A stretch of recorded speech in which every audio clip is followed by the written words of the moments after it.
Bien, me encuentro aquí ya con Nasrin. Nasrin es periodista de algo que ustedes capaz no conozcan, que es Kan, este medio, tiene un medio en árabe. Y Nasrin es periodista de este medio. Nasrin, ¿cómo estás? Estoy bien, ¿y tú? Muy bien, buenas tardes. Buenas tardes.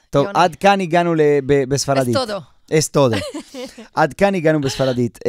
נסרין, רוב המאזינים שלנו לא יודעים שקיים מכאן, שקיים ערוץ של תאגיד השידור בערבית. אז קודם כל, כדי להתחיל את השיחה שלנו, הייתי רוצה, קודם כל, שתסבירי לנו מה התפקיד של הערוץ בערבית, ומה בעצם, כן, מה התפקיד של הערוץ? וואו, בעצם בתוך מדינת ישראל יש מעל 2 מיליון ערבי ישראל, שצריך להיות ערוץ בשפה הערבית ולשדר את התכנים, מה שקורה אצלנו בתוך המדינה, ולכן ערוץ מכאן זה קיים. לפני מכאן כמובן ולפני תאגיד השידור היה ערוץ אחד, אותו דבר, ערוץ אחד בערבית, 33, וכיום אנחנו יודעים שזה בשם מכאן. מכאן בעצם זה כמו כל ערוץ אחר בעברית, יש לנו את כל התכנים, את כל התוכניות חוץ ותוכניות אקטואליה. אם אנחנו מדברים ככה יותר פוליטי, יותר אקטואלי, אז יש לנו 2 תוכניות, בעצם 5 במכאן ומהדורה. המהדורה היומית שלנו, ואנחנו מביאים את כל התכנים, אנחנו נוגעים קודם כל במה שקורה בתוך החברה הערבית, וגם בנוסף לכך אנחנו גם מביאים את הסיפורים על החברה היהודית, כי בעצם אנחנו אין מנוס, אנחנו חיים ביחד, ואנחנו צריכים לדעת אחד על השנייה. אני חושבת זה מה שחסר דווקא בערוצים בשפה העברית, שהם לא מדברים על החברה הערבית אם אין רצח. נכון. אנחנו בכותרות רק כאשר יש רצח ואלימות, אבל בוודאי חברה שלמה יש לה עוד זוויות אחרות, לצערי לא נוגעים בהם, אבל אנחנו במכאן כן דואגים שכל הסיפורים נדבר עליהם. ובגלל זה דווקא רציתי לשאול אותך שאלה שבטח שאת מקבלת הרבה. במיוחד מציבור יהודי. וזה לדעתי מה שכולם רוצים לדעת כרגע, המאזינים שלנו, וכל מי שעכשיו יודע שיש ערוץ בערבית. למה שתאגיד השידור הישראלי יהיה שידור בשפה ערבית? למה אם השפה של המדינה מישהו יכול להגיד זה עברית, אז שכולם ידברו בעברית? מה את חושבת על זה? למה יש לך תוכנית בשפה הספרדית? נכון, בוא נתחיל מזה. נכון. למה זה חשוב? כי יש מאזינים בערבית, בספרדית. נכון. זה כנ"ל אותו דבר. ואגב, כי זה משרת לציבור... כמה ספרדים יש בארץ? פחות או יותר? האמת שאני לא יודע, אבל בטח שפחות מערבים. בטח שפחות מאנשים שמדברים ערבית. אוקיי, זה כאשר אנחנו מדברים על 2 מיליון, בוודאי שאלה הם צריכים גם את השפה שלהם. נכון. כי אף אחד לא ייגע בסיפורים של הספרדים שנמצאים פה. כמובן גם כלפי הערבים, כלפי כל המיעוט שנמצאים. אנחנו מיעוט שנמצאים בתוך המדינה, וחייבים שגם שניגע בנקודות האלה בשפה שלנו. אני לא יכולה לבקש ממך היום, תקשיב, ואתה מדבר השפה הספרדית בתור שפת אם, נכון? אל תדבר ספרדית יותר. אנחנו במדינה דמוקרטית. לפחות ככה אומרים לנו. נכון. לא משנה מה באמת במציאות. אבל אם כבר אנחנו רוצים להגיד שמדינת ישראל, מדינה דמוקרטית, אז המדינה הדמוקרטית היא צריכה להיות עד הסוף, שזה אומר, צריך גם שפות למיעוט, ובוודאי שאנחנו כאשר מדברים על ערבית. זה מעניין, כי את מדברת, וההיקש שאת עושה, זה היקש מאוד נכון לדעתי, בין השפה הערבית והשפה הספרדית. אבל את חושבת שאת מוצאה יותר התנגדות לזה שיש ערוץ בערבית? את מרגישה את זה? שמה? שיש אנשים שמתנגדים לזה. אני חושבת מאז 7 באוקטובר, השפה הערבית למאזיני הציבור היהודי, קצת קשה לו כבר לשמוע את השפה הערבית. הם יותר מערבבים. אני יכולה לומר לך, לא מעט אני שומעת שכל מי שמדבר את השפה הערבית הוא הטרוריסט. נכון, הוא האויב שלנו. נכון. זה כמו שאני אגיד לך, אז מה עכשיו, כל אלה שהגיעו מפולין ומברלין אז הם לא ישראלים יהודים? נכון. אז מה? אז מה אני יכולה להגיד לך? גם אתה אל תדבר על הכאב שהיה לך פעם. יש לנו מזרחים יהודים פה שמדברים ערבית. אי אפשר לערבב הכל. אני יודעת שלרוב לאנשים, יוני, קשה להקל. זה ממש מתסכל. אבל אני חושבת שזה האנשים הקיצוניים שמשחקים בנו. שמשחקים בדבר הזה שלא. השפה הערבית כרגע היא שפת האויב. וזה לא נכון. אמנם מה שקרה ב7 באוקטובר, ומי שפרץ, ומי שרצח, ומי שאנס, ומי שבעצם ביצע את המעשים האיומים, נכון, דיברו את השפה הערבית. אבל זה לא אומר שכל הערבים הם האויבים והם טרוריסטים. בטח ובטח לא כאשר אנחנו מדברים על ערביי ישראל, שהם שונים לגמרי. נכון. עכשיו, את נכנסת לנושא הזה, שלדעתי זה כל כך חשוב, שזה 7 לאוקטובר. איך זה היה, ואיך זה היום עדיין, לסקר את המלחמה בשפה הערבית? האם זה אתגר, כאילו, האם יש אתגר יותר גדול, או פשוט אני חושב את זה בגלל שיש לי עדיין את הבייס הזה, שאולי בערבית לא רוצים לשמוע על כמה דברים? תקשיב, קודם כל זה לא סוד איפה שאנחנו עובדים. נכון. וערוץ מכאן למי הוא שייך, זה מקום ציבורי, ואנחנו חייבים לכבד את המקום הזה. אני אתחיל לדבר על עצמי, ומאז 7 באוקטובר, באמת, אני אומרת, כל אחד שידבר על עצמו. כי כל אחד הוא שונה מאחר, נכון. מהמנטליות, מהתרבות, לכל אחד יש לו את הסיפור שלו. נכון. אני גדלתי בצורה אחרת מאלה שגדלו במזרח ירושלים, או בצפון, או בדרום. ולכן אני לא רוצה לדבר פה קולקטיבי על כולם. לא, אני אדבר על עצמי, שאני אומרת לעצמי, אם אני עובדת בערוץ מכאן, הערוץ שממומן בעצם מהממשלה. נכון. מקום ציבורי לגמרי. אני חייבת לכבד את המקום הזה. אם אני לא מרגישה שאני שייכת במושגים, במונחים שאנחנו משתמשים, כמו ארגון טרור. כן, לעתים החברה הערבית לא מקבלת את המילה הזו, שאיך אתה אומר על הפלסטינים שהם טרוריסטים. אבל אנשים לא יכולים לעשות את ההבדל, הם רק הולכים וחוזרים לשורשים. אני כן יכולה לעשות, שברגע שיש ארגון, וגם אם זה מעשה בן אדם רגיל, שמתכנן לעשות פיגוע, אני לא יכולה להגיד שהוא ככה נלחם על האדמה שלו. לא. נכון. זה בן אדם רצחני, הוא כן טרוריסט, וזה מתנגד עם כל הערכים שאני גדלתי בהם, במיוחד כאשר אני אומרת שאני מוסלמית. ולרוב הם מוסלמים שעושים את המעשים האלה, ואני מתנגדת לכך, כי זה לא הערכים של האסלאם. גם נכון שיש יהודים שעושים מעשים כאלה. נכון.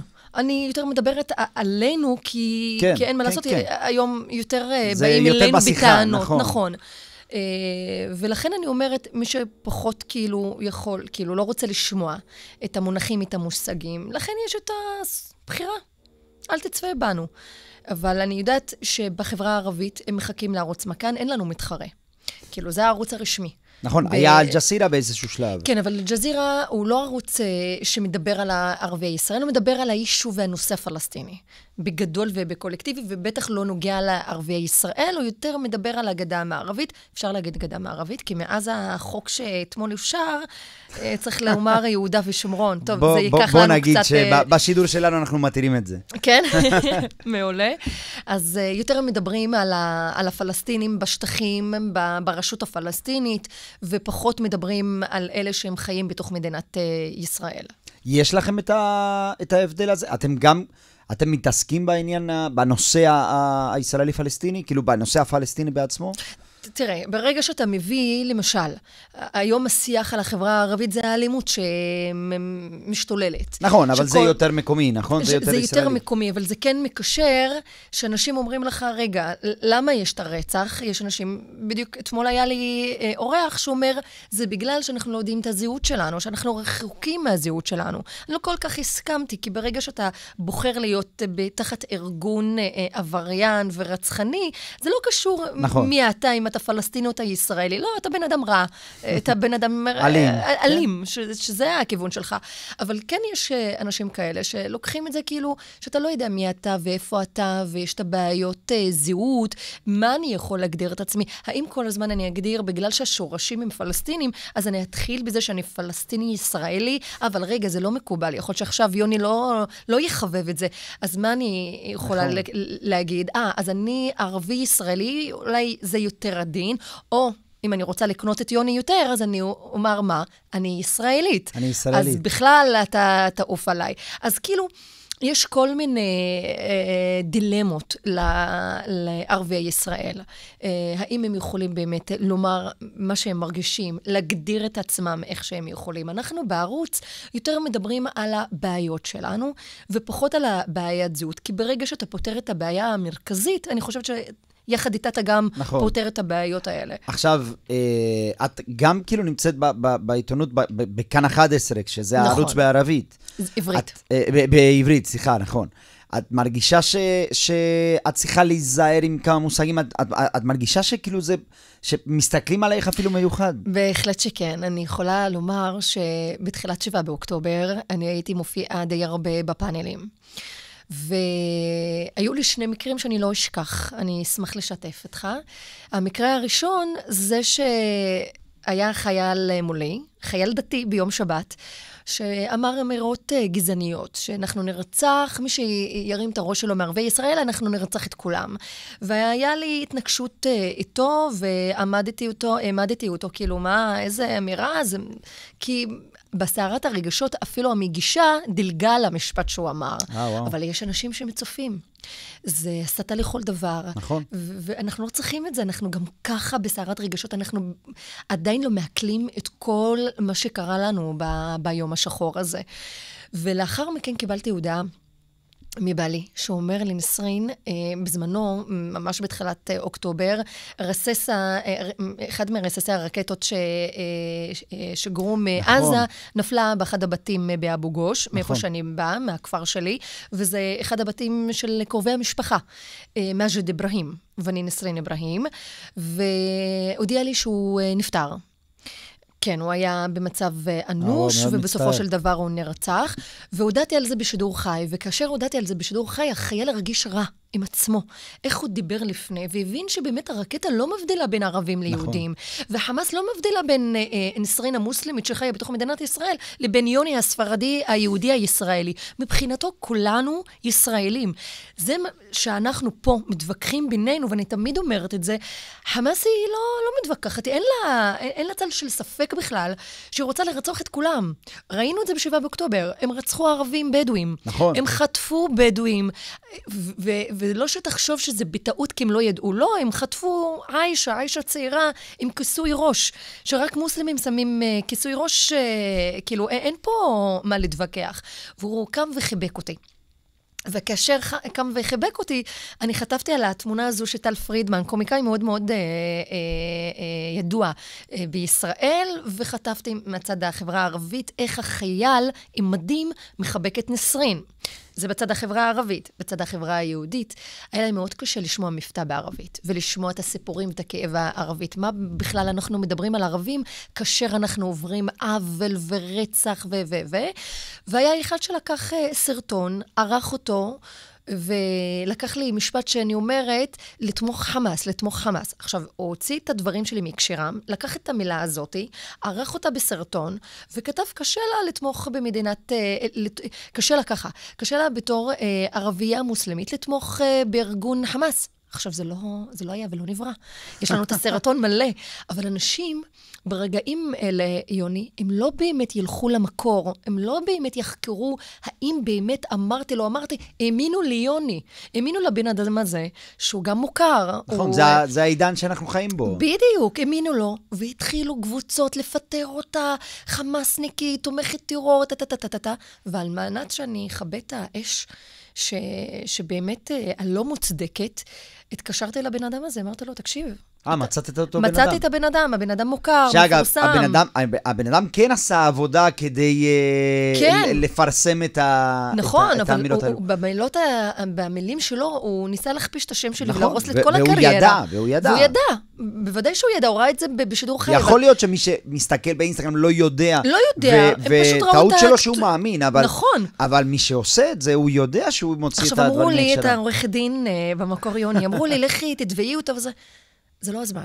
נכון. 7 באוקטובר, חודש אוקטובר עצמו, זה לא הזמן, אף אחד לא ישמע, אף אחד לא יראה אותך. הייתי חייבת לפעול במשפט שאומר, אל תהיה צודק, תהיה חכם. למרות שאני תמיד בחיים שלי, אני בדיוק עובדת הפוך. כי אם אני צודקת, אני צודקת. אני לא צריכה להיות זה. ברגעים האלה הייתי חייבת להיות השניהם. קודם כל אני צודקת, לא עשיתי כלום. הוציא את הדברים שלי מקשרם, יש לי את הסרטון המלא. אבל אני חייבת לפעול בחוכמה. אנשים בסערות רגשות, אנשים מבקשים לפטר אותי, וקבוצות כבר. התקשרתי לבן אדם. אגב, ממש פחות, יש אנשים שנעצרו על ידי שב"כ בעניינים פחות... נכון, לגמרי. אני הייתי גם במלחמה הזו לבד. אתה מבין שאתה במלחמה...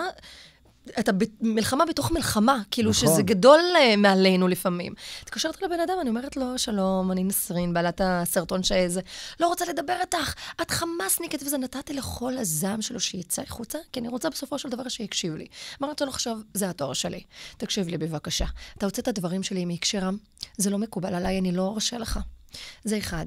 שתיים, יש לה את כל הסרטון המלא. מאיפה הבאת שאני תומכת חמאס? אני מאז ומתמיד, ומיום הראשון של 7 באוקטובר, עליתי לכל במה אפשרית, ואמרתי שהמעשים של חמאס בעצם הם מעשה טרוריסטים. מאיפה הבאת את הדבר הזה? ולאט לאט התחיל להבין אני צדקתי, והוא באמת בהתלהמות וברגעים של חוסר יושר, או שהפריע לו המבטא הערבית, או לא יודעת מה היה לו באותו רגע, שהוא טעה ואני צדקתי, אז הוא אומר לי, טוב, אני יכול לערוך פוסט מחדש, אמרתי לו, אני אשמח. הוא כתב פוסט מחדש, יפה. התנצל, אפילו הוא מחק את הסרטון, וככה אני סגרתי את האש הזו שבאמת יכולתי לשרף ממנה, אבל פה אני גם הבנתי כמה שיש לי כוח, שאני בן אדם לא חלש, ושזה כמה קשה להיות ערבי, או להיות ערבייה עיתונאית במדינה. נכון. כי עם רגעים כאלה, אתה יכול באמת כאילו למצוא את עצמך בחוץ. אף אחד לא יקשיב לך, וזהו, שזה כתם. אתה מבחינתם, אתה תומך ארגון טרור.